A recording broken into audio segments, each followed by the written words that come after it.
My parents chose to attend my brother's birthday party instead of visiting me at the hospital when I had an accident. I did not argue, just hanged up and squeezed them where they were going to feel it.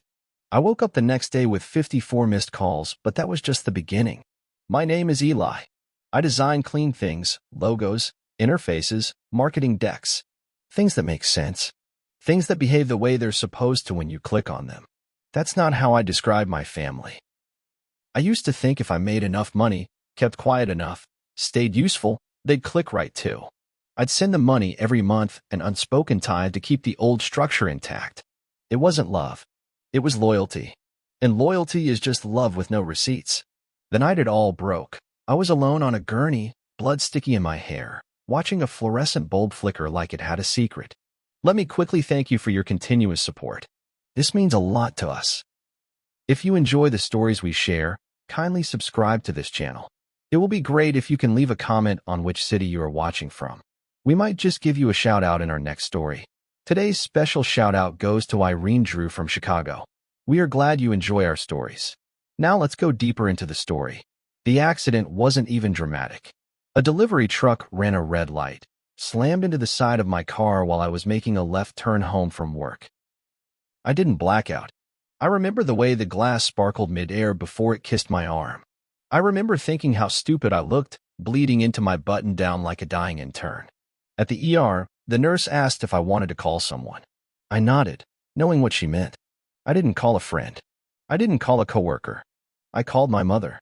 Because somewhere in me, some ruined part still believed that when a son bleeds, a mother answers. She picked up after the fifth ring.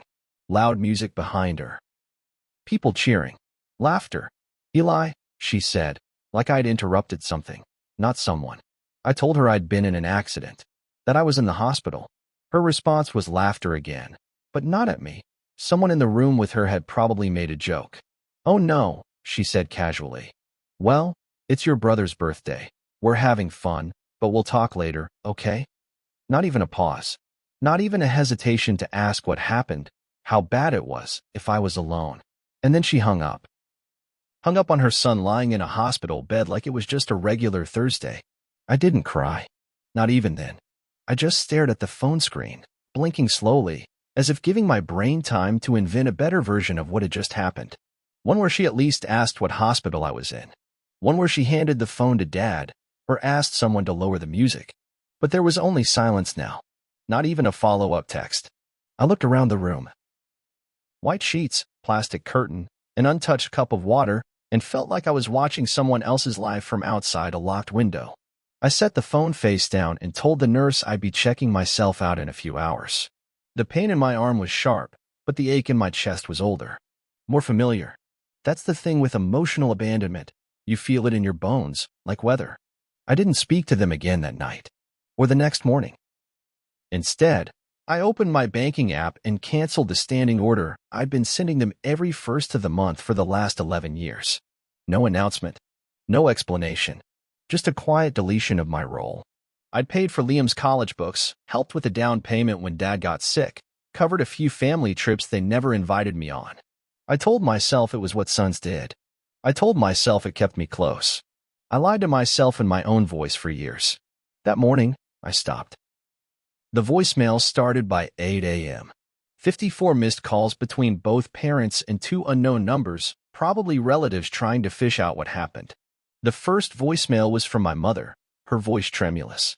Eli, I don't understand what's happening. Why would you do this? Are you angry about something? As if nothing had happened. As if my pain had to come with a preamble and an invoice before it could be noticed. Then came the second message. It was your brother's birthday, she said. We were having fun. You know how important family is. I replayed that line twice. You know how important family is. I guess she didn't hear the irony choking it to death. I didn't reply. I didn't even listen to the rest. I just sent one text message, 8 words. Go and eat at the party every day. No punctuation. No signature. I wanted it to sound empty, flat. Like the echo of a door slammed so long ago no one remembers who closed it first. The read receipt flicked on immediately, and then nothing. For once, the silence was mine. That day, I sat on my floor with a sling on one arm and a reheated burrito in the other, and I thought about every time I'd swallowed disappointment like medicine. I remembered Christmas mornings where Liam got gifts and I got errands. I remembered how my dad used to say I was too sensitive when I'd go quiet after being humiliated in front of guests.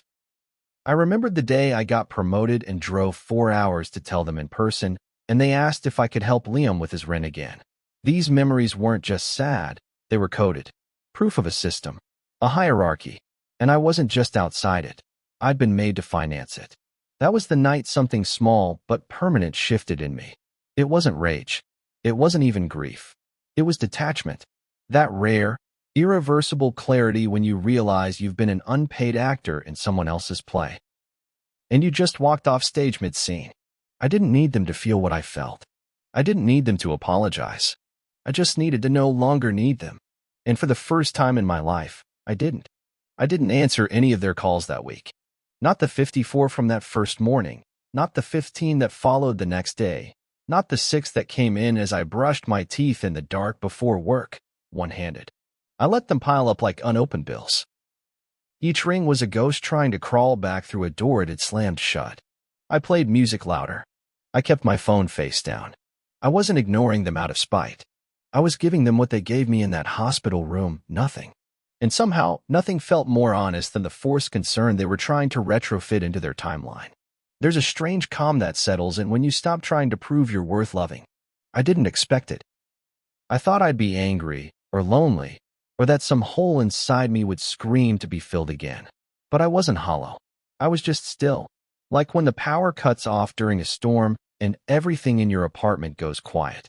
Not peaceful, not dramatic, just absent.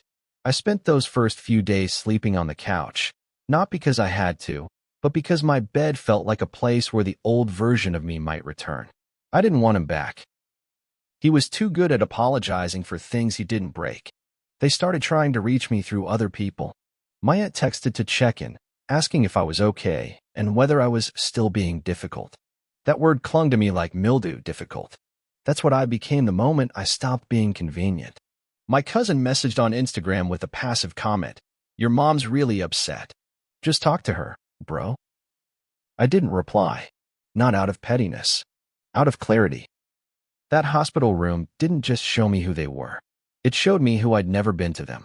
And once you see it, you can't unsee it. You can't go back to handing out pieces of yourself like free samples, praying someone will finally take the whole thing. The money was never the point. But I'd be lying if I said cutting it off didn't change the music. When I stopped sending the upkeep, what they called it, like I was maintaining a machine, not a mother and father. The tone of the messages shifted. Less confusion. More pressure. One voicemail said, I just don't understand why you're being so ungrateful after everything we've done. Everything they'd done. I replayed that line again and again until it turned meaningless in my head. Done for me or to me? There's a difference, and they never learned it. I started keeping a journal that week. Not for reflection, for evidence. I needed to see in writing that I wasn't losing my mind. I was just finally exiting theirs. I kept one voicemail. Just one. From my mother. She left it 3 days after the accident, her voice smaller than usual. Eli, you know we love you in our own way. Please don't do this. You're our son. That phrase, in our own way, burned into me. It wasn't a confession. It was a disclaimer, a way to say they'd loved me, but on their terms, in a language I wasn't raised to speak. It made me realize I'd been trying to translate affection my whole life. No wonder I was so fluent in silence now. Their love had always been conditional, abstract, tethered to performance. Show up, pay up, shut up. In the quiet, I noticed things I used to brush off. The way my apartment echoed when I walked barefoot. The mold on the coffee mug I hadn't washed since before the accident. The faint scar forming along my arm where the glass had sliced through skin and sentiment at the same time. Everything looked a little more brutal in the stillness, but also more honest. The body doesn't lie. It heals on its own schedule, not when people text back or apologize. My arm throbbed every time I reached too far, which was fitting. I'd spent 32 years doing just that. Reaching too far for people who never moved an inch. Liam texted once. Just once. You good? That was it. No follow-up. No acknowledgement. Just the emotional equivalent of tossing a coin at a beggar and pretending it counted as eye contact. I didn't reply. He didn't push. That's the thing about people like him. They expect you to orbit them. If you stop spinning, they don't come looking. They just assume you'll come back when gravity resets. Except I'd cut the tether. I wasn't circling anymore. I was drifting. Alone, sure, but finally weightless. I think what hurt the most wasn't that they didn't come. It was that they didn't even pause, didn't even hesitate. That night, while I lay on that gurney with dried blood crusted to my temple and a nurse who couldn't meet my eyes, my family was singing happy birthday to someone else. I imagined the cake, the candles, the way my mother would have leaned in close to kiss Liam on the cheek while he smiled for pictures. And I realized something quietly shattering. If I had died in that accident, they wouldn't have known until Monday, maybe later. And when they found out, they would have said the usual things. He was so kind. He always helped. We don't understand what happened. But they would have understood. Deep down, they would have known. They just never expected the son who stayed quiet to finally speak by disappearing. That week, I stopped doing a lot of things. I stopped explaining myself. I stopped answering out of obligation. I stopped mistaking guilt for love. I wasn't angry. I wasn't even sad, not in the way people expect. I was just empty in the way a house feels after you take down all the pictures. The frame's still there, the wall's still upright, but it doesn't feel like anyone lives there anymore. That was me. That was my family. Just a structure now. No warmth. No weight. And that silence? It didn't feel like punishment. It felt like freedom. There's something viciously clarifying about betrayal when it doesn't surprise you. That's how I knew I was done, when I stopped being shocked. I'd always known, somewhere in the background noise of birthdays forgotten and favors demanded, that I was a placeholder in my own family. Not the favorite, not the golden one, just the reliable fixture who didn't rock the boat, the one they loved conveniently. My accident didn't reveal anything new. It just sharpened the edges of what had always been dull and buried. And once you see that clearly, you can't go back to blurry. I stopped financing their comfort, but it took longer to stop believing I owed them something. Guilt is sticky like that. Even when logic burns it off, the residue clings. I'd find myself reaching for my phone on the first of the month like muscle memory, my thumb hovering over the banking app. Then I'd remember. They weren't my responsibility anymore. They never should have been. Still, part of me wrestled with the question I hadn't said aloud yet. If I'm not their son in the way they recognize, then who the hell am I? The answer didn't come fast. It came slowly, in pieces, in the quiet rituals of a man reclaiming himself. I started going for walks in the evening, my arm in a soft brace, my thoughts louder than the traffic.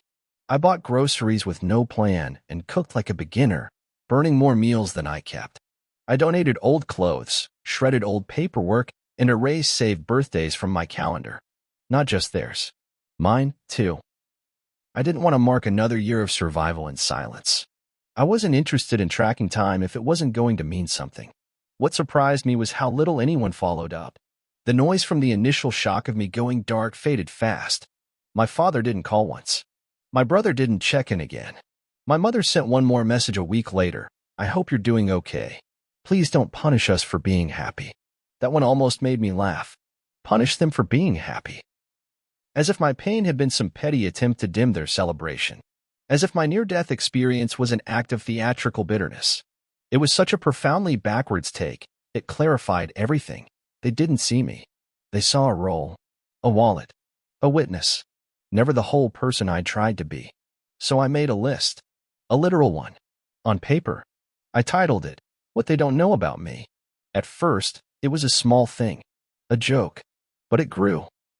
They didn't know I cried the day I got my first paycheck because I thought maybe now I could finally be enough. They didn't know I stayed in a toxic job for 3 years because quitting would mean no more money for Liam's tuition. They didn't know I used to pause voicemails from my mom halfway through just so I could pretend she was calling to say she missed me, not to ask for something.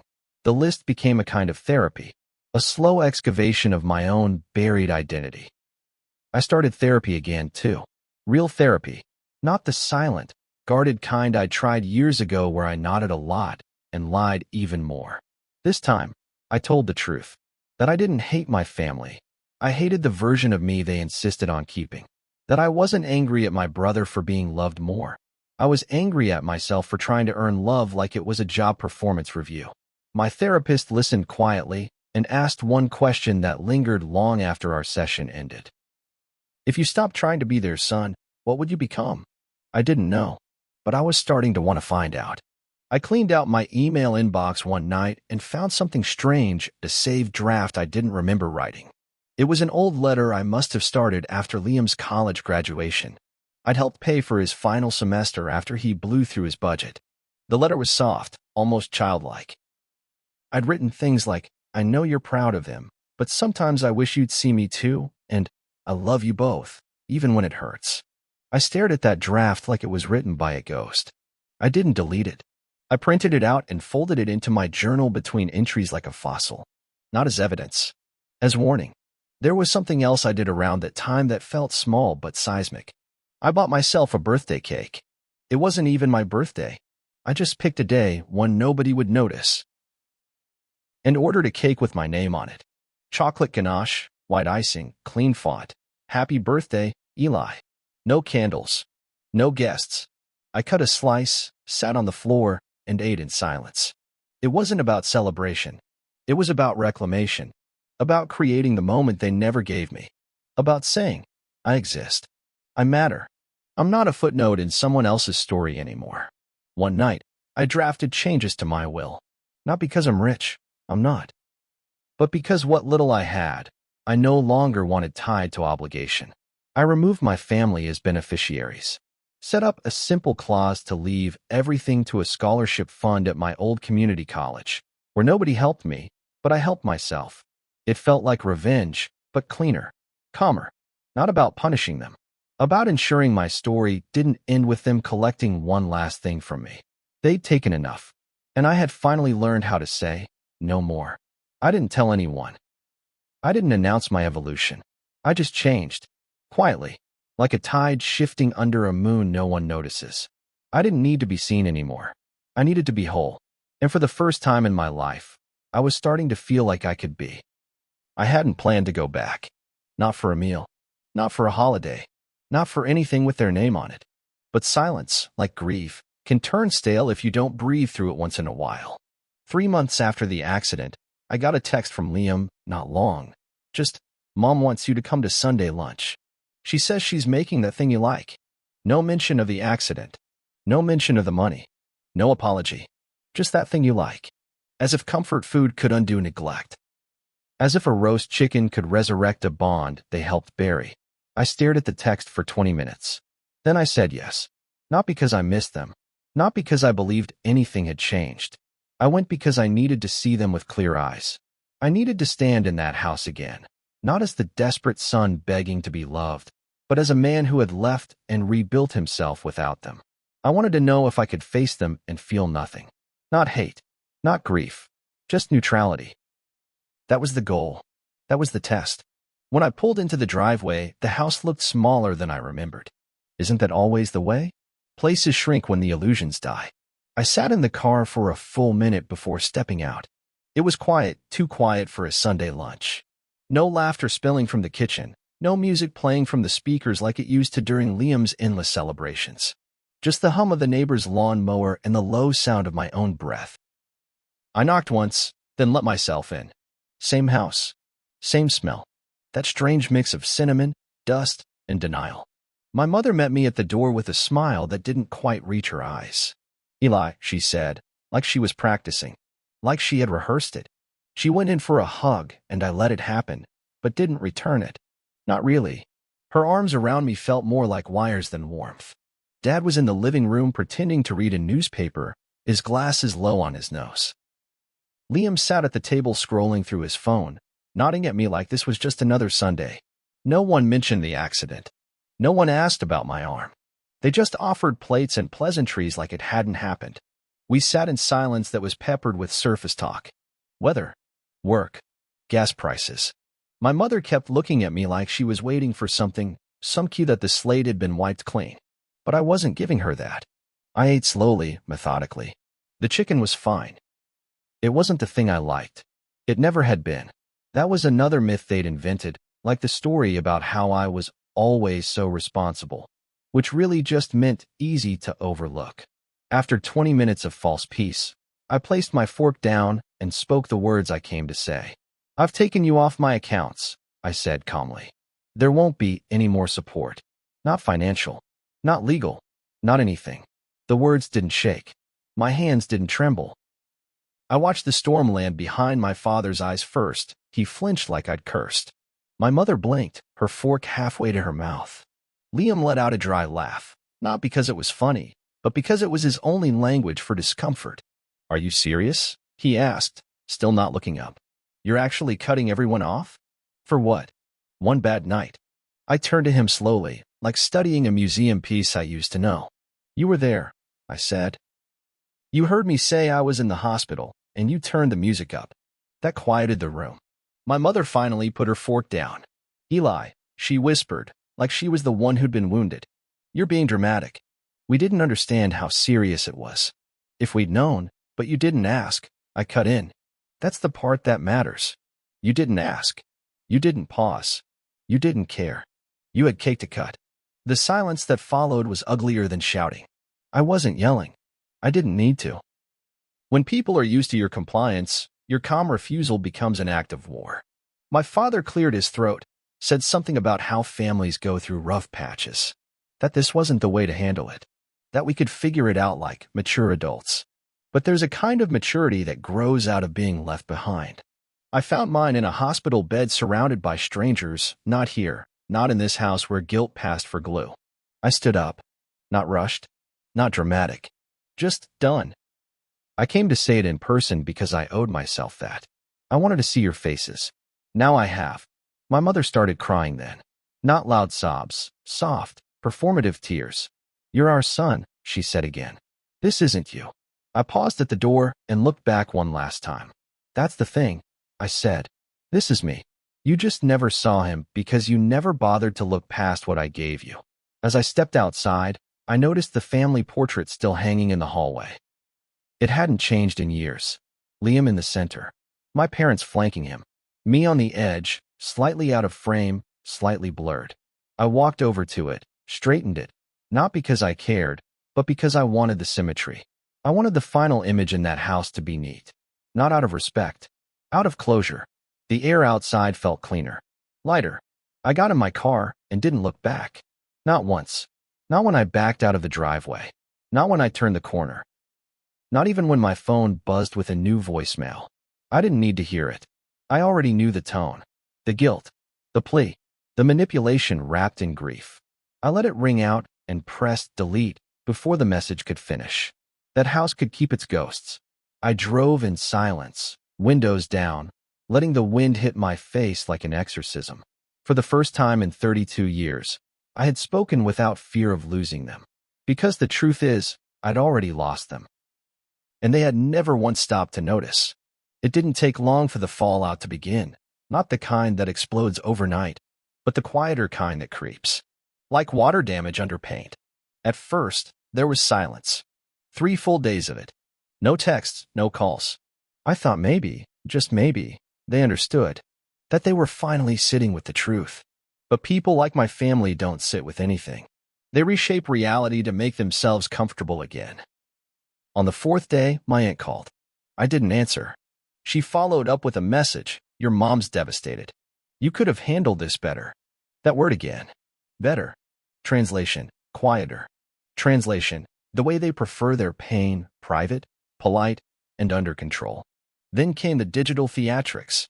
My mother posted a photo of Liam as a baby on Facebook with a caption about the importance of family and how quickly things change when bitterness takes over the heart. No names. Just enough implication to cast herself as the wounded matriarch. The comments came quickly. "Stay strong, Mama. Kids can be so ungrateful these days." I didn't respond. Not because I didn't care, but because I knew the performance. It was the same story she told when I left home at 18. That I'd abandoned them. That I'd always been distant. They never mentioned how they made that distance a necessity, not a choice. It stung, though. I won't pretend it didn't.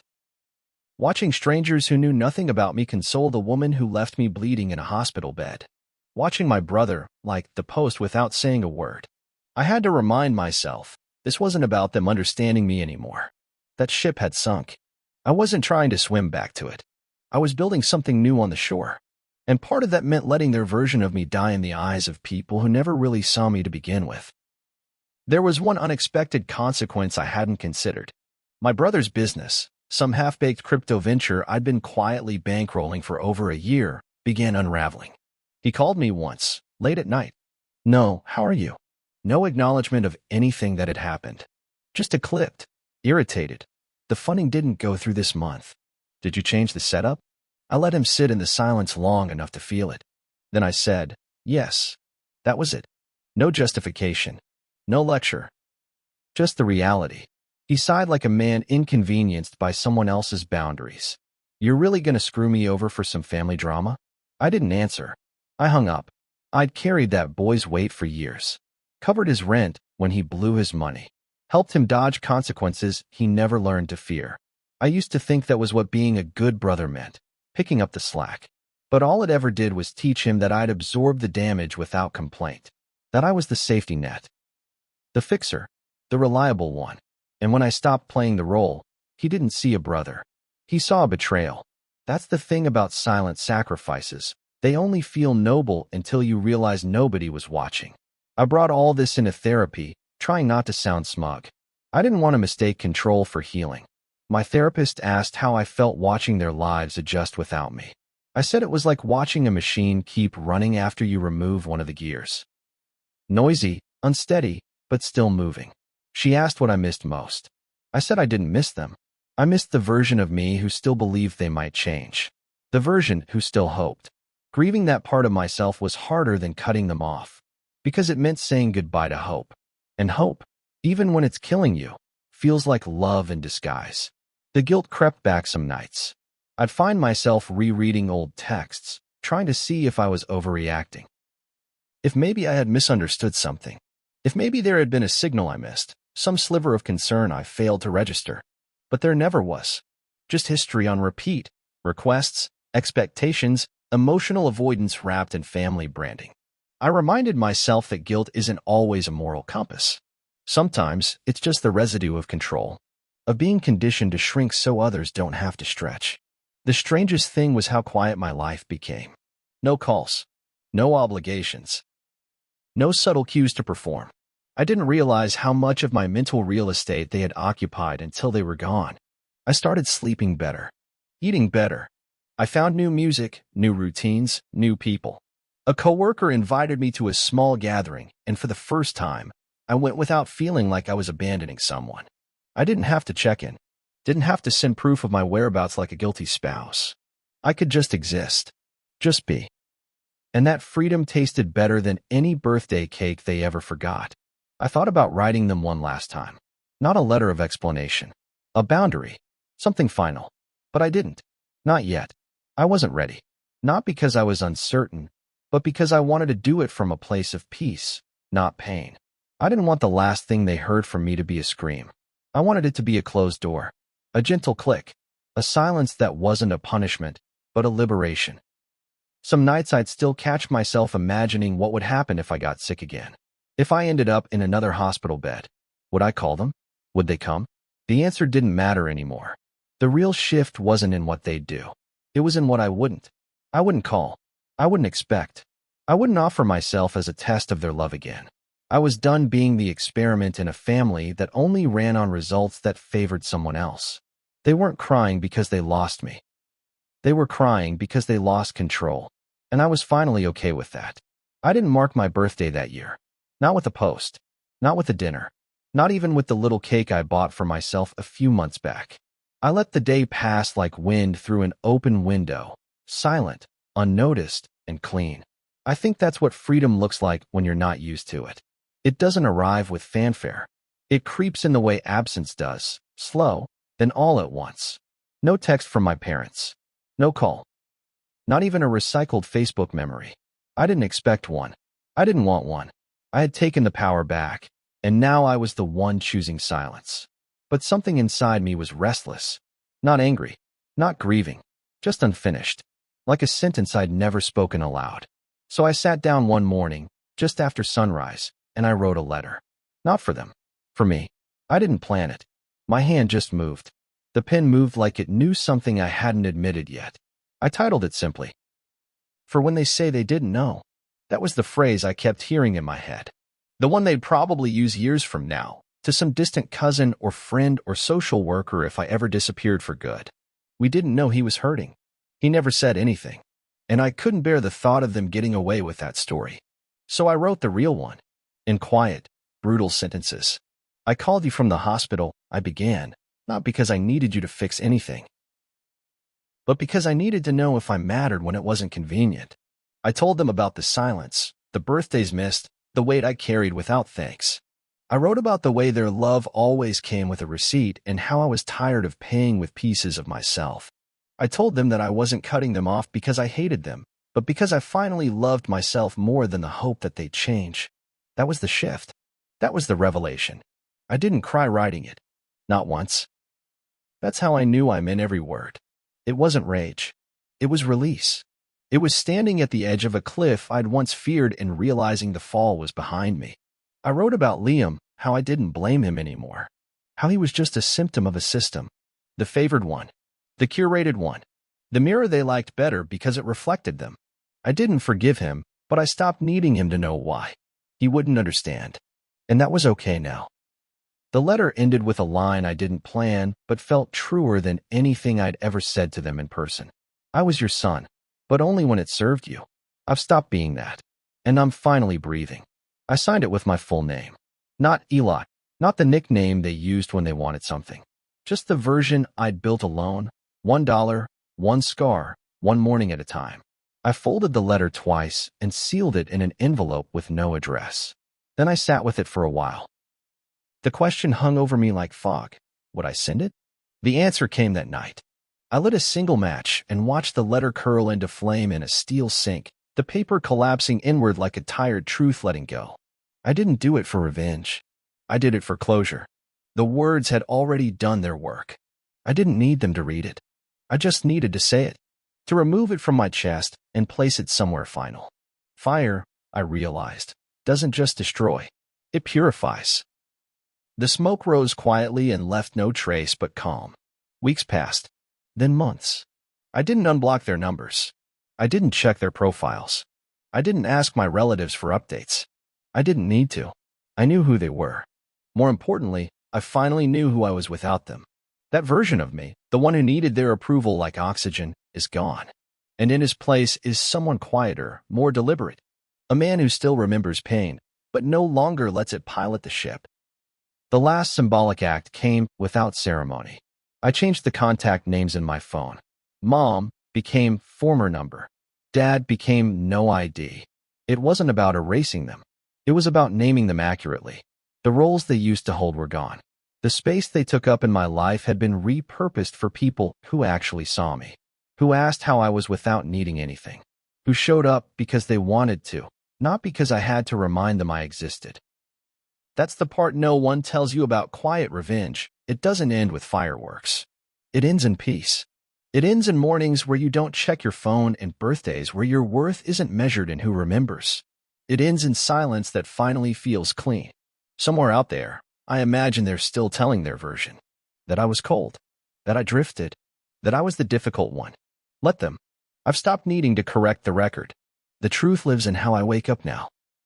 In how I smile without earning it. In how I no longer flinch when I hear the word family. They were a lesson, not a life sentence. And me? I wasn't their son anymore. I was mine. Finally. If you've ever walked away from people who were supposed to love you but chose convenience over compassion, then you understand what this story was really about. Don't forget to subscribe for more whispered truths and quiet revenge arcs that speak to the part of you no one else sees. Leave a comment if you've ever had to choose yourself over family. Your story might be the next one I tell. See you soon in the next one.